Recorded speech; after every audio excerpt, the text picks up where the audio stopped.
The latest move by US President Donald Trump to impose a 25% tariff on imported cars and parts is sending shockwaves through the global automotive industry and through markets as well.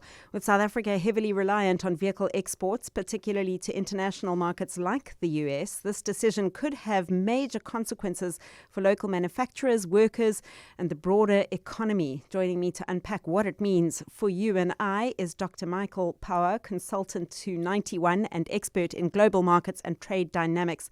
Michael, thanks so much for joining us this afternoon. When I heard this news this morning, my initial reaction was that's not very nice for Americans, but actually it's not very nice for anyone in the world. Probably right. I think what we're seeing is a reconfiguration of global economic power at the moment, and the United States, rather than fighting a trend, seems to be adding to it. So I think we are going to see a reduction in exports, not just by us. I mean, we're relatively lowly on the ranking of countries exporting to the United States, cars that is. I think we're 24th on the latest ranking. But nevertheless, it's a big impact on our economy. Indeed. And can you just explain to our listeners why it's going to have such a big impact on our economy? Well, the cars that are coming out of particularly the Eastern Cape assembly plants, and they're mostly Japanese and German. There is one big Ford plant as well that do go to the United States, are facing a 25% tariff. And it's not going to be easy to get out of that.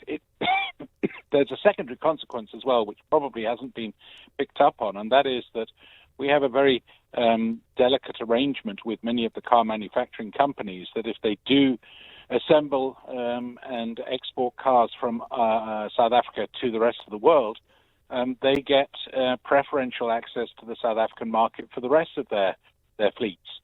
So I haven't seen any estimates as to what the knock-on consequences might be for the domestic consumer as well, but they could be quite dramatic. The news that I heard this morning also implied that the tariff would be imposed on vehicle parts as well as vehicles. Does that impact us?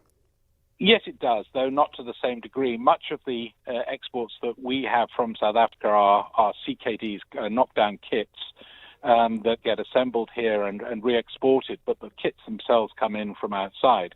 And I think that's going to be the major impact on us. I mean, if we were in Mexico or Canada, I think there's a lot more car parts that are going to be affected from those two countries.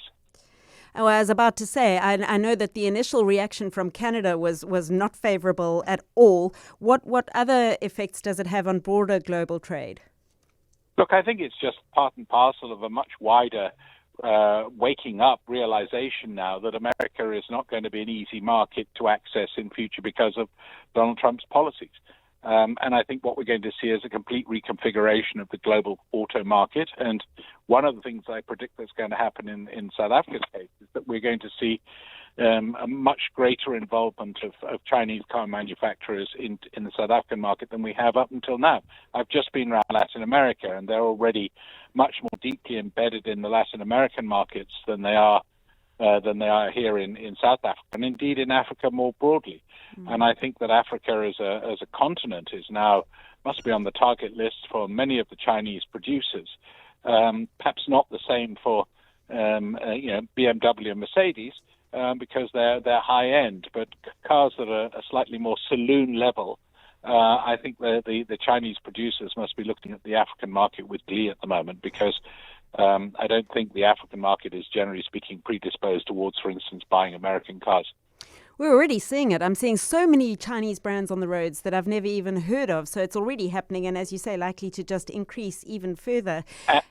And we haven't really seen the granddaddy of them all. Yes, they are here in bits and pieces, but BYD hasn't really come to the South African market yet. And they're probably the biggest car company in the world today. And when they come, we really will notice it. I have a theory that BYD bought the Ford Camaçari plant in Brazil, which before then was the largest by area plant in the world. And they're now basically exporting not just to Brazil, but to the whole of Latin America, or will be very soon when the plant is up and running, their vehicles. And I have a feeling that BYD is going to look for a location either to buy an existing plant or build a new one here in South Africa, and not just for the South African market, but to export to the rest of Africa. And I'm assuming that would have very, very positive ramifications for us. Yes, there might be a silver lining, but it'll take a little time to get there. But I do think that that's part and parcel of what I call the reconfiguration of the global auto picture. I don't think that. I think that the Germans must be particularly upset here because BMWs, Porsches, Mercedes are going to be affected a lot. Japanese also.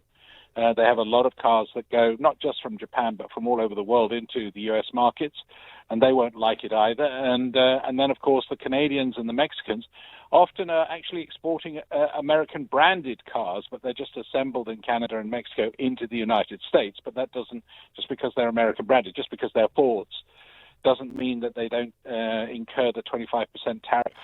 So it's going to be a huge reconfiguration of the way that the world looks at at manufacturing of cars. And I can't but help but feel that the Chinese will insert themselves in this. And potentially after a 3 to 4 year period of quite high degree of turbulence, they'll come out the big winners.